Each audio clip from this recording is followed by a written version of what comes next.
अस्सलाम वालेकुम। Vehari goat farm Muhammad Shahid. हाँ जी वीरो, की हाल आ? ठीक हो? अच्छा वीरो, जी कि पिछली इस तो पहले जी वीडियो अपलोड हुई आ 22 तारीख की ना, जिद कि मैं दोस्तों दिखाया सीगा कि बकरी बिल्कुल तैयार हैगी आ, ठीक है ना। तो अज अलहमदुलिल्ला अज डेट हैगी आ जी, वीडियो वैसे मैं बना रहा वा, वैसे अज डेट है वा 27, ठीक आ। तो वो बकरी जी है वा ना, जिद तुहानूं मैं उन्होंने काढ़ा दिंदे दिखाया भी सीगा। तो अलहमदुलिल्ला उदन ही ना 22 ते 23 की सुबह सुबह जोड़ा है वा ना, वो बकरी ने बच्चे पैदा कर दिते सीगे, ठीक आ। क्योंकि एक तो उदन बारिश आई हैगी, हवा बहुत तेज़ चल रही सी, तो जिहदी वजह तो ना फिर दोबारा जी कि मैं वीडियो दी बना ही नहीं सकिया सीगा। तो इंशाअल्लाह ना इस वीडियो दे विच उस बकरी दे तुहानूं मैं बच्चे भी दिखा दिना वा कि उन्हें बच्चे उन्हें किन्ने पैदा किए आ, ठीक आ। तो जिहड़े मेरे वीर कहंदे हैगे ना कि बकरियां नूं ज़्यादा वंडा नहीं खिलाना चाहिए, ये मोटियां हो जांदियां वा, ठीक है। तो मोटियां जड़ियां हो जांदियां वा, अज उहदा भी तुहानूं फिर नुकसान आपे ही नज़र आ जाएगा कि की उहदा नुकसान हैगा वा। तो हर चीज़ है ना दोस्तों मैं दस दिना वा। सब तो पहले तो मैं वीरां नूं दसां कि वो जिदन इनू काढ़ा दिता सी ना, उदन अगले दिन 23 तारीख नूं ना सुबह सुबह ये बकरी ने बच्चे डिलीवर कर दिते सीगे। ते अलहमदुलिल्ला बच्चे इन्हूं इस तरह उन्हें डिलीवर किए कि मैं खुद इत्थे फार्म ते ही सुत्ता सीगा।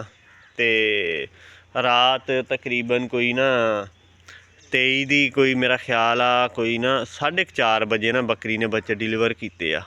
तो मैं तो सुत्ता सी, जो कुदरती जदों वो की कहते जो अल्लाह वालों जो इंसान की अख खुल जाए, हालांकि अगे बहुत कम है कि चांस हुंदा वा।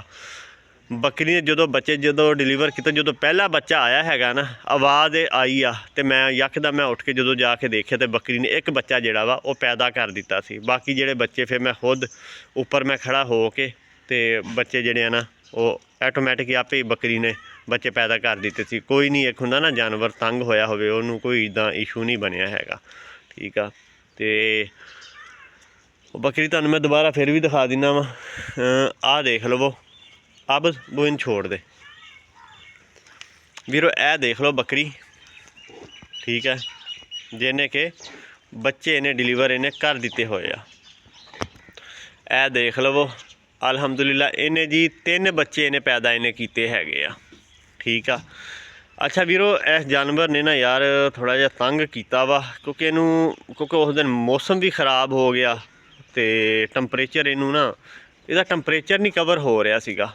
तो हालांकि जिन्ने भी जानवर अलहमदुलिल्ला इत्थे तुहानूं नज़र आ रहे हैगे आ, उन्हां सारिਆਂ ਨੂੰ ना मैं तकरीबन एक ही प्रोटोकॉल इन्हां मैं दिता हैगा कि जो बच्चे डिलीवर कर दिंदे आ जानवर, तो प्रोटोकॉल इन्हां मैं की दिता कि पेन किलर कीटोप्रोफिन, जिस तरह के कीटोजैक्ट है वा, कीटोराइज है वा, भी उहदे जो साल्ट जोड़ा है वा ना वो है वा कीटोप्रोफिन, ठीक है ना।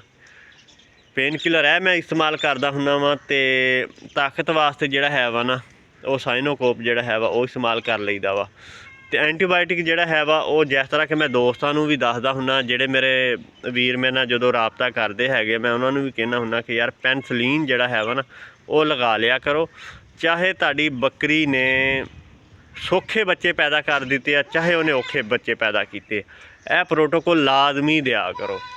वो वजह क्योंकि जदों तुसी उन्होंने एंटीबायोटिक लगा होएगा ना, पेनसिलीन खुदा ना खासा अंदर अगर कोई इन्फेक्शन होया होएगा या कोई बकरी सून दे दौरान औखी हुई होएगी, ठीक है ना, साहबजाद जानवर का जोर लगता है, प्रॉब्लम बनती हैगी जानवर नूं। ते उहदे ते जिहड़ा पेनसिलीन जिहड़ा है ना बहुत ही ज़बरदस्त है वा। तो इस सीज़न दे विच ना 1-2 जानवर साढ़े ऐसे आए जिन्हां ते पेनसिलीन जिहड़ा है मैं नहीं अप्लाई किया हैगा, क्योंकि जानवर की कंडीशन तो भी पता चल जाता वा। एक चीज़ होर देन विच मेरी बिठा लवो, ठीक आ, जदों तुसी कोई भी एंटीबायोटिक लगांदे हो अपने जानवर नूं, एंटीबायोटिक का काम आ तुसी एक डोज लगाई आ, ठीक है ना, उस टाइम जिहड़ा है वा वो जानवर तुहानूं दस दिंदा वा कि यार ए जिहड़ा एंटीबायोटिक इहदे ते सैट आ गया वा, ठीक आ। ਤੇ ਇਹ ਜਿਹੜੀ ਬੱਕਰੀ ਜਿਹੜੀ ਹੈ ਵਾ ਇਹਨੇ ਅਲਹਮਦੁਲਿਲਾ 3 ਬੱਚੇ ਪੈਦਾ ਕੀਤੇ ਆ। ਮੇਰੀ ਮਜਬੂਰੀ ਆ, ਮੈਂ ਬੱਚੇ ਇਹਦੇ ਨਜ਼ਦੀਕ ਲਿਆ ਕੇ ਨਹੀਂ ਤੁਹਾਨੂੰ ਦਿਖਾ ਸਕਦਾ ਹੈਗਾ। ਜਿੱਥੇ ਢੱਕੇ ਹੋਏ ਆ ਉੱਥੇ ਜਾ ਕੇ ਤੁਹਾਨੂੰ ਇਹਦੇ ਬੱਚੇ ਵੀ ਦਿਖਾ ਦੇਣਾ, ਕਿਉਂਕਿ ਮੈਂ ਇੱਥੇ ਲੈ ਕੇ ਆਇਆ ਨਾ ਤਾਂ ਬੱਕਰੀ ਨੇ ਫਿਰ ਬੱਚਿਆਂ ਦਾ ਕਰਨਾ, ਕਿਉਂਕਿ ਅਸੀਂ ਬੱਚਿਆਂ ਨੂੰ ਮਾਂ ਥੱਲੋਂ ਦੁੱਧ ਪਿਲਾਉਂਦੇ ਨਹੀਂ ਹੈਗੇ, ਠੀਕ ਆ, ਕਿਉਂਕਿ ਅਸੀਂ ਅਲੱਗਾ ਹੀ ਇਹਦੀ ਚੁਆਈ ਕਰਨੀ ਹੁੰਦੀ ਆ। ਇਸ ਬੱਕਰੀ ਨੂੰ ਜਿਹੜਾ ਪ੍ਰੋਟੋਕੋਲ ਇਹਨੂੰ ਦਿੱਤਾ ਹੈਗਾ ਵਾ ਪੇਨ ਕਿਲਰ, ਉਹ ਜਿਹੜਾ ਕਿ ਮੈਂ ਤੁਹਾਨੂੰ ਪਹਿਲੇ ਦੱਸ ਚੁੱਕਿਆ ਵਾ। ਐਂਟੀਬਾਇਓਟਿਕ ਜਿਹੜਾ ਹੈ ਵਾ ਇਹਦੇ 'ਤੇ ਅਪਲਾਈ ਕੀਤਾ ਹੈਗਾ ਵਾ ਐਕਸੀਫਰ, ਠੀਕ ਹੈ ਨਾ। ਸੈਫਟੀਫਰ ਜਿਹੜਾ ਹੈ ਵਾ ਨਾ ਕਲੋਰਾਈਡ, ਉਹ ਇਸਤੇਮਾਲ ਕੀਤਾ ਵਾ, ਜਿਹੜਾ ਕਿ ਇੱਕ ਦਿਨ ਮੈਂ ਉਹ ਤੁਹਾਨੂੰ ਦੱਸਿਆ ਵੀ ਸੀ ਕਿ ਬੱਚਿਆਂ ਨੂੰ ਲਗਾ ਸਕਦੇ ਆ। ਬੇਸਿਕਲੀ ਇਹ ਜਿਹੜਾ ਐਂਟੀਬਾਇਓਟਿਕ ਹੈ ਨਾ ਨਮੂਨੀਏ 'ਤੇ ਕੰਮ ਕਰਦਾ ਵਾ, ਠੀਕ ਹੈ ਨਾ। ਇਹ ਮੈਂ ਇਸ ਬੱਕਰੀ 'ਤੇ ਅਪਲਾਈ ਕੀਤਾ ਵਾ ਤੇ ਅਲਹਮਦੁਲਿਲਾ ਜਾਨਵਰ ਜਿਹੜਾ ਹੈ ਵਾ ਨਾ ਇਹਨੇ ਤਕਰੀਬਨ 2 ਦਿਨ ਇਹਨੇ ਪੱਠੇ ਨਹੀਂ ਇਹਨੇ ਖਾਧੇ ਹੈਗੇ। ਤੇ ਫਿਰ ਆਸਤਾ ਕਿਉਂਕਿ ਪਹਿਲੇ ਮੈਂ ਇਹਨੂੰ ਵੀ ਜਿਹੜਾ ਹੈ ਵਾ 1 ਡੋਜ਼ ਜਿਹੜੀ ਇਹਨੂੰ ਮੈਂ ਪੈਨਸਲੀਨ ਦੀ ਹੀ ਲਗਾਈ ਸੀਗੀ, ਠੀਕ ਆ। ਤੇ ਬਸ ਇੰਨਾ ਦੇਣ 'ਚ ਨਹੀਂ ਹੈ ਸੀ ਕਿ ਯਾਰ ਮੌਸਮ ਚੇਂਜ, ਇਹਨੂੰ ਠੰਡ ਵੀ ਲੱਗ ਸਕਦੀ ਆ, ਕਿਉਂਕਿ ਆ ਜਿਹੜੀ ਠੰਡ ਹੁਣ ਬਣੀ ਹੈ ਨਾ ਯਕਦਮ, ਪਹਿਲੇ ਕਾਫੀ ਧੁੱਪਾਂ ਲੱਗ ਰਹੀਆਂ ਸੀਗੀਆਂ ਤੇ ਯਕਦਮ ਉਦੋਂ ਹਵਾ ਵੀ ਕਾਫੀ ਤੇਜ਼ ਸੀ। ਉਦੋਂ ਇਸ ਬੱਕਰੀ ਨੇ ਬੱਚੇ ਡਿਲੀਵਰ ਕੀਤੇ ਸੀਗੇ ਤੇ ਫਿਰ ਜਿਹੜਾ ਹੈ ਵਾ ਨਾ ਐਕਸੀਫਰ ਜਿਹੜਾ ਹੈ ਵਾ ਉਹ ਮੈਂ ਇਹਨੂੰ ਲਗਾਇਆ ਤੇ ਲਗਾਇਆ ਇਹਨੂੰ ਇਸ ਤਰ੍ਹਾਂ ਵਾ ਕਿ 3 ਦਿਨ ਇਹਨੂੰ ਮੈਂ ਲਗਾਇਆ ਸੀਗਾ, ਠੀਕ ਆ। ਅਲਹਮਦੁਲਿਲਾ ਅੱਜ ਚਾਰਾ ਵੀ ਕਰ ਲਈ ਹੈ ਮਾਸ਼ਾਅੱਲਾ, ਠੀਕ ਆ ਬੱਕਰੀ ਅਲਹਮਦੁਲਿਲਾ ਹੀ ਰੱਬਿਲ ਆਲਮੀਨ। ਤੇ ਹੁਣ ਮੈਂ ਦੋਸਤਾਂ ਨੂੰ ਦੱਸ ਦੇਵਾਂ ਕਿ ਗੋਟ ਫਾਰਮਿੰਗ ਦੇ ਵਿੱਚ, ਚਾਹੇ ਗੋਟ ਫਾਰਮਿੰਗ ਆ ਕੋਈ ਵੀ ਤੁਸੀਂ ਫਾਰਮਿੰਗ ਕਰ ਰਹੇ ਹੋ ਨਾ, ਬਾਰ ਜਿਹੜਾ ਐਂਟੀਬਾਇਓਟਿਕ ਇੱਕ ਹੀ ਲਗਾਉਣਾ ਜਿਹੜਾ ਹੈ ਵਾ ਉਹ ਵੀ ਅੱਛਾ ਨਹੀਂ ਹੈ। ਉਹ ਵਜ੍ਹਾ ਕਿਉਂਕਿ ਜਦੋਂ ਤੁਸੀਂ ਇੱਕ ਹੀ ਐਂਟੀਬਾਇਓਟਿਕ ਲਗਾਓਗੇ ਉਹ ਰਜਿਸਟੈਂਟ ਆਉਂਦਾ ਵਾ, ਉਹ ਕੰਮ ਨਹੀਂ ਕਰਦਾ ਹੈਗਾ। ਉੱਥੇ ਤੁਹਾਨੂੰ ਕਰਨਾ ਕੀ ਪੈਣਾ ਵਾ, ਤੁਹਾਨੂੰ ਐਂਟੀਬਾਇਓਟਿਕ ਚੇਂਜ ਕਰਨਾ ਪੈਣਾ ਹੈਗਾ ਵਾ, ਠੀਕ ਆ। ਹੁਣ ਜਿਸ ਤਰ੍ਹਾਂ ਕਿ ਅਸੀਂ ਸਾਲ 'ਚ 1 ਦਫਾ ਬੱਚੇ ਲੈ ਰਹੇ ਹੈਗੇ ਆ, ਜਿਹੜੇ ਮੇਰੇ ਵੀਰ ਸਾਲ ਦੇ ਵਿੱਚ ਜਾਂ 15 ਮਹੀਨਿਆਂ ਦੇ ਵਿੱਚ ਜਾਂ 16 ਮਹੀਨਿਆਂ ਦੇ ਵਿੱਚ 2 ਦਫਾ ਬੱਚੇ ਲੈ ਰਹੇ ਨਾ, ਉਹ ਕੋਸ਼ਿਸ਼ ਇਹ ਕਰਨ ਕਿ ਜਿਹੜਾ ਐਂਟੀਬਾਇਓਟਿਕ ਤੁਸੀਂ 1 ਦਫਾ ਇਸਤੇਮਾਲ ਕਰ ਲਿਆ ਨਾ, ਅਗਲੀ ਦਫਾ ਜਿਹੜਾ ਹੈ ਵਾ ਐਂਟੀਬਾਇਓਟਿਕ ਚੇਂਜ ਕਰ ਦੇਵੋ। ਮਿਸਾਲ ਦੇ ਤੌਰ 'ਤੇ ਤੁਸੀਂ ਪਹਿਲੇ ਪੈਨਸਲੀਨ ਇਸਤੇਮਾਲ ਕੀਤਾ ਵਾ ਤੇ ਅਗਲੀ ਦਫਾ ਜਿਹੜਾ ਹੈ ਵਾ ਅਗਰ ਇਹ ਕੋਈ 4-5 ਮਹੀਨੇ ਬਾਅਦ ਦੁਬਾਰਾ ਬੱਕਰੀ ਉਹ ਤੁਸੀਂ ਬੱਚੇ ਲੈ ਰਹੀ ਹੈ, 6 ਮਹੀਨੇ ਬਾਅਦ ਤੁਸੀਂ ਬੱਚੇ ਲੈ ਰਹੇ ਹੋ, ਠੀਕ ਹੈ ਨਾ। ਤੇ ਉਹਦਾ ਤੁਸੀਂ ਕਰਨਾ ਇਹ ਹੈ ਵਾ ਕਿ ਐਂਟੀਬਾਇਓਟਿਕ ਜਿਸ ਤਰ੍ਹਾਂ ਕਿ ਪਹਿਲੇ ਪੈਨਸਲੀਨ ਇਸਤੇਮਾਲ ਕੀਤਾ ਨਾ, ਤੇ ਉੱਥੇ ਐਂਟੀਬਾਇਓਟਿਕ ਜਿਹੜਾ ਹੈ ਵਾ ਤੁਸੀਂ ਲਿੰਕੋਮਾਈਸਿਨ ਜਿਹੜਾ ਹੈ ਵਾ ਇਹ ਵੀ ਇਸਤੇਮਾਲ ਤੁਸੀਂ ਕਰ ਸਕਦੇ ਹੋ, ਕਿਉਂਕਿ ਲਗਾਉਣਾ ਐਂਟੀਬਾਇਓਟਿਕ ਹੀ ਹੈ ਵਾ, ਕਿਉਂਕਿ ਜਿੰਨੇ ਵੀ ਇਨਫੈਕਸ਼ਨ ਵਗੈਰਾ ਜਿਹੜਾ ਉਹ ਕਵਰ ਕਰ ਜਾਏਗਾ। ਬਾਅਦ ਕਾ ਜਦੋਂ ਬਾਰ-ਬਾਰ ਜਦੋਂ ਪੈਨਸਲੀਨ ਲੱਗੇਗਾ ਉਹ ਰਜਿਸਟੈਂਟ ਆਏਗਾ ਤੇ ਉਹ ਫਿਰ ਪ੍ਰੋਬਲਮ ਬਣੇਗੀ। ਇਹ ਕਿ ਤੁਹਾਨੂੰ ਸੋਚ ਸਮਝ ਕੇ ਤੁਹਾਨੂੰ ਫੈਸਲਾ ਕਰਨਾ ਪੈਣਾ ਵਾ, ਠੀਕ ਹੈ। ਫਿਰ ਬਾਅਦ ਵਿੱਚ ਤੁਸੀਂ ਕਹੋ ਯਾਰ ਉਹਨੂੰ ਤਾਂ ਯਾਰ ਪੈਨਸਲੀਨ ਲਗਾਇਆ ਸੀ, ਇਹ 'ਤੇ ਪੈਨਸਲੀਨ ਕਿਉਂ ਨਹੀਂ ਕੰਮ ਕਰ ਰਿਹਾ, ਕਿਉਂਕਿ ਜਦੋਂ ਮੁਸਲਸਲ ਇੱਕ ਹੀ ਐਂਟੀਬਾਇਓਟਿਕ ਇਸਤੇਮਾਲ ਹੁੰਦਾ ਵਾ। ਤੇ ਜਿਸ ਤਰ੍ਹਾਂ ਕਿ ਮੇਰੇ ਵੀਰਾਂ ਨੂੰ ਪਤਾ ਹੈ ਵਾ ਪਹਿਲੇ ਦੂਸਰਾ ਪੋਲਟਰੀ ਫਾਰਮ ਦਾ ਕੰਮ ਕਰਦੇ ਹੁੰਦੇ ਸੀ ਨਾ, ਤੇ ਉਹਦੇ ਵਿੱਚ ਵੀ ਇਹ ਚੀਜ਼ਾਂ ਬਹੁਤ ਮੱਦੇਨਜ਼ਰ ਰੱਖਣੀਆਂ ਪੈਂਦੀਆਂ ਵਾ ਕਿ ਯਾਰ ਐਂਟੀਬਾਇਓਟਿਕ ਤੇ ਅੱਗੇ ਅਸੀਂ ਇਸਤੇਮਾਲ ਕਰ ਚੁੱਕੇ ਹਾਂ। ਬਾਰ-ਬਾਰ ਇੱਕੋ ਐਂਟੀਬਾਇਓਟਿਕ ਜਦੋਂ ਇਸਤੇਮਾਲ ਕਰਦੇ ਹੋ ਕੰਮ ਨਹੀਂ ਕਰਦਾ ਹੈ, ਤੇ ਇਨਸਾਨਾਂ ਵਿੱਚ ਵੀ ਇਸੇ ਤਰ੍ਹਾਂ ਹੀ ਆ, ਠੀਕ ਹੈ ਨਾ। ਐਂਟੀਬਾਇਓਟਿਕ ਚੇਂਜ ਹੀ ਹੁੰਦੇ ਹੈਗੇ ਆ। ਤੇ ਗੱਲ ਇਹ ਆ ਕਿ ਇਹ ਜਿਹੜੀਆਂ ਮੈਂ ਤੁਹਾਨੂੰ ਗੱਲਾਂ ਕੀਤੀਆਂ ਹੈਗੀਆਂ ਸਾਰੀਆਂ ਨੂੰ ਜ਼ਿਹਨ ਵਿੱਚ ਬਿਠਾ ਕੇ, ਠੀਕ ਹੈ ਨਾ, ਗੋਟ ਫਾਰਮਿੰਗ ਕਰੋ, ਇਨਸ਼ਾਅੱਲਾ ਅੱਲਾਹ ਪਾਕ ਕਰਮ ਕਰੇਗਾ। ਅੱਜ ਮਾਸ਼ਾਅੱਲਾ ਬੱਕਰੀ ਠੀਕ ਆ, ਚਾਰਾ ਵੀ ਕਰ ਰਹੀ ਹੈਗੀ ਆ, ਤੇ ਜਿਹੜਾ ਮੈਂ ਇੱਥੇ ਐਂਟੀਬਾਇਓਟਿਕ ਇਸਤੇਮਾਲ ਕੀਤਾ ਉਹ ਮੈਂ ਤੁਹਾਨੂੰ ਦੱਸ ਦਿੱਤਾ ਵਾ, ਠੀਕ ਹੈ ਨਾ। ਹੁਣ ਇੱਕ ਬੰਦਾ ਵਾ ਉਹਨੇ ਕਦੀ ਐਂਟੀਬਾਇਓਟਿਕ ਲਗਾਇਆ ਹੀ ਕੋਈ ਨਹੀਂ ਹੈ, ਵੈਸੇ ਪੇਨ ਕਿਲਰ ਤੋਂ ਕੰਮ ਲੈ ਰਿਹਾ ਵਾ, ਤੇ ਉਹ ਹੁਣ ਚੱਕ ਕੇ ਤੇ ਐਕਸੀਫਰ ਨੂੰ ਉਹ ਐਕਸੀਫਰ ਲਗਾ ਦੇਵੇ ਬੱਕਰੀ ਨੂੰ, ਉਹ ਵੀ ਗੱਲ ਨਹੀਂ ਠੀਕ ਹੈਗੀ, ਠੀਕ ਹੈ ਨਾ। ਤੇ ਹਲਕੇ ਤੋਂ ਹਲਕਾ ਜਿਹੜਾ ਐਂਟੀਬਾਇਓਟਿਕ ਜਿਹੜਾ ਹੈ ਵਾ ਨਾ ਉਹ ਤੋਂ ਉਹ ਸਟਾਰਟ ਹੋਵੋ। ਜੋ ਤੁਹਾਨੂੰ ਪਤਾ ਕਿ ਨਹੀਂ ਕੰਮ ਕਰ ਰਿਹਾ ਫਿਰ ਜਿਹੜਾ ਕਿ ਆਪਣਾ ਤੁਸੀਂ ਐਂਟੀਬਾਇਓਟਿਕ ਚੇਂਜ ਕਰ ਸਕਦੇ ਹੋ, ਠੀਕ ਹੋ ਗਿਆ। ਤੇ ਇਹ ਹੁਣ ਮੈਂ ਨਾ ਤੁਹਾਨੂੰ ਬੱਕਰੀ ਦੇ ਬੱਚੇ ਵੀ ਦਿਖਾ ਦਿੰਦਾ ਵਾ। ਅਲਹਮਦੁਲਿਲਾ ਇਹਨੇ 3 ਬੱਚੇ ਪੈਦਾ ਕੀਤੇ ਆ, ਠੀਕ ਆ।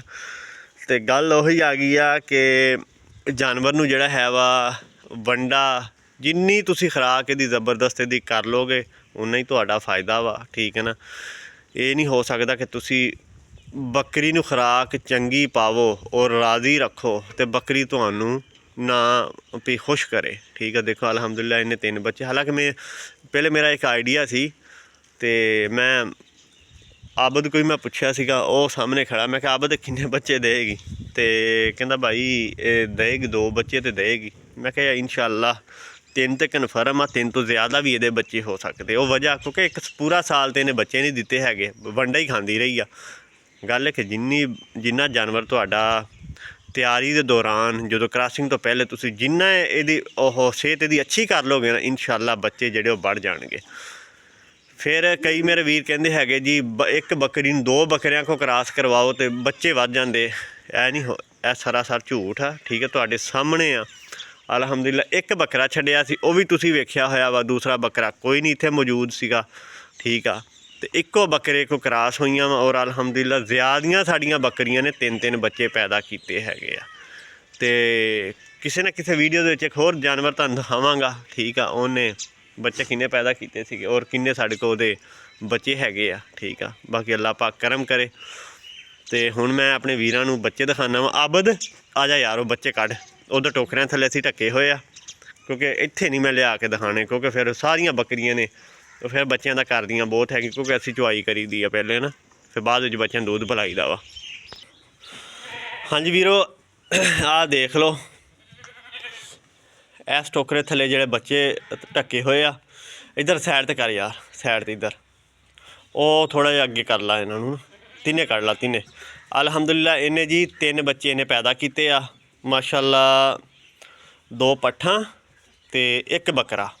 ਇਹ ਦੇਖ ਲਵੋ, ਇਹ ਵੀ ਸਾਈਡ 'ਤੇ ਕਰ ਲਾ, ਟੋਕਰਾ ਥੱਲੇ ਕਰ ਦੇ। ਇਹ ਦੇਖ ਲਓ ਮਾਸ਼ਾਅੱਲਾ ਇਹਨੇ 3 ਬੱਚੇ ਨੇ ਪੈਦਾ ਕੀਤੇ। ਇਹਨੂੰ ਵੀ ਪਰੇ ਕਰਨਾ, ਇਹਨੂੰ ਪਰੇ ਕਰ। ਇਹਨੇ ਮਾਸ਼ਾਅੱਲਾ 3 ਬੱਚੇ ਨੇ ਪੈਦਾ ਕੀਤੇ ਹੈਗੇ ਆ। ਇਹ ਦੇਖ ਲਵੋ ਮਾਸ਼ਾਅੱਲਾ 2 ਪੱਠਾਂ ਵਾ ਤੇ 1 ਬੱਕਰਾ ਵਾ। ਔਰ ਅਲਹਮਦੁਲਿਲਾ ਬੱਚੇ ਤੁਹਾਡੇ ਸਾਹਮਣੇ ਐਕਟਿਵ ਹੈਗੇ ਆ। ਦਿਨ ਅੱਗੇ ਆਪੇ ਗਿਣ ਲਓ ਕਿ ਤੁਹਾਨੂੰ ਮੈਂ ਪਹਿਲੇ ਦੱਸ ਚੁੱਕਿਆ ਕਿ ਕਿੰਨੇ ਦਿਨ ਦੇ ਬੱਚੇ ਹੈਗੇ ਆ। ਅਤੇ ਇਹਨਾਂ ਦੀ ਕੇਅਰ ਕਿਸ ਤਰ੍ਹਾਂ ਕੀਤੀ ਉਹੀ ਦੇਖ ਲਓ। ਕਿੰਨੇ ਕੱਪੜੇ ਉੱਪਰ ਦਿੱਤੇ ਹੋਏ ਬਈ, ਠੰਡ ਆ, ਦੁਬਾਰਾ ਠੰਡ ਜਾ ਕੇ ਦੁਬਾਰਾ ਫਿਰ ਆਈ ਹੋਈ ਆ। ਅਤੇ ਇਹਨਾਂ ਨੂੰ ਵੀ ਸਰਦੀ ਤੋਂ ਬਚਾਉਣਾ ਵਾ। ਹੁਣ ਕਈ ਮੇਰੇ ਵੀਰ ਕਹਿੰਦੇ ਯਾਰ ਇਹਨੇ ਕੱਪੜੇ ਦਿੱਤੇ ਆ। ਵੀਰੋ ਤੁਹਾਡੇ ਸਾਹਮਣੇ ਆ, ਪਿਛਲੇ ਸਾਲ ਵੀ ਇਹੀ ਕੰਡੀਸ਼ਨ ਸੀ। ਗੱਲ ਇਹ ਕਿ ਥੱਲੇ ਜਗ੍ਹਾ ਖੁਸ਼ਕ ਰੱਖਣੀ ਆ। ਠੀਕ ਆ, ਉਹ ਕਿਵੇਂ ਰੱਖਣੀ ਹੈਗੀ ਆ। ਇਹ ਇਕੱਲੇ ਇਸ ਟਾਈਮ ਦੁੱਧ 'ਤੇ ਆ। ਠੀਕ ਆ, ਦੁੱਧ ਅਸੀਂ ਇਹਨਾਂ ਨੂੰ ਪਿਲਾਉਂਦੇ ਸਿਰਫ 2 ਟਾਈਮ। ਅਗਰ ਕੋਈ ਮੇਰਾ ਵੀਰ ਮੇਰੇ ਕੋਲ ਪੁੱਛਦਾ ਨਾ, ਇਹ ਵੀ ਅੱਗੇ ਲੈ ਜਾ, ਇਹਨੂੰ ਵੀ ਚੱਕ ਉੱਧਰ। ਅਗਰ ਕੋਈ ਮੇਰਾ ਵੀਰ ਮੇਰੇ ਕੋਲ ਪੁੱਛਦਾ ਨਾ ਕਿ ਦੁੱਧ ਤੁਸੀਂ ਕਿੰਨੇ ਟਾਈਮ ਪਿਲਾਉਂਦੇ, ਮੈਂ ਉਹਨਾਂ ਨੂੰ ਇਹ ਕਹਿੰਦਾ ਹੁੰਦਾ, ਮੈਂ ਕਹਿੰਦਾ ਯਾਰ ਅਸੀਂ ਜਿਹੜਾ ਹੈ ਵਾ ਨਾ ਦੁੱਧ ਪਿਲਾਈਦਾ ਵਾ 2 ਟਾਈਮ, ਕਿਉਂਕਿ ਸਾਡੇ ਕੋਲ ਬੱਚੇ ਹੁੰਦੇ ਜ਼ਿਆਦਾ, ਫਿਰ ਟਾਈਮ ਨਹੀਂ ਹੁੰਦਾ ਹੈਗਾ ਜਿਹਦੀ ਵਜ੍ਹਾ ਅਸੀਂ 2 ਟਾਈਮ ਪਿਲਾਉਂਦੇ ਹਾਂ। ਅਤੇ ਤੁਹਾਨੂੰ ਮਸ਼ਵਰਾ ਮੇਰਾ ਇਹੀ ਹੈ ਕਿ ਤੁਸੀਂ 3 ਟਾਈਮ ਪਿਲਾਓ। ਇਸ ਟਾਈਮ 2 ਟਾਈਮ ਅਸੀਂ ਦੁੱਧ ਪਿਲਾ ਰਹੇ ਹਾਂ। ਅਤੇ ਐਂਡ 'ਤੇ ਮੈਂ ਫਿਰ ਉਹੀ ਤੁਹਾਨੂੰ ਗੱਲ ਕਰਾਂਗਾ, ਅਗਰ ਮੇਰਾ ਤੁਹਾਨੂੰ ਕੋਈ ਆਹ ਤਰੀਕਾ ਪਸੰਦ ਆਵੇ ਤਾਂ ਮੈਨੂੰ ਫਾਲੋ ਕਰੋ, ਨਹੀਂ ਤਾਂ ਕੋਈ ਜ਼ਰੂਰਤ ਨਹੀਂ ਹੈ। ਤੁਸੀਂ ਆਪਣੇ ਤਰੀਕੇ 'ਤੇ ਅਗਰ ਮੁਤਮਈਨ ਹੋ ਤਾਂ ਜ਼ਬਰਦਸਤ ਆ। ਬਾਕੀ ਦੁਆਵਾਂ 'ਚ ਯਾਦ ਰੱਖਿਓ। ਓਕੇ ਜੀ, ਅਸਲਾਮ ਅਲੈਕੁਮ। ਚੱਲ ਤਾੜ ਦੇ ਬਸ।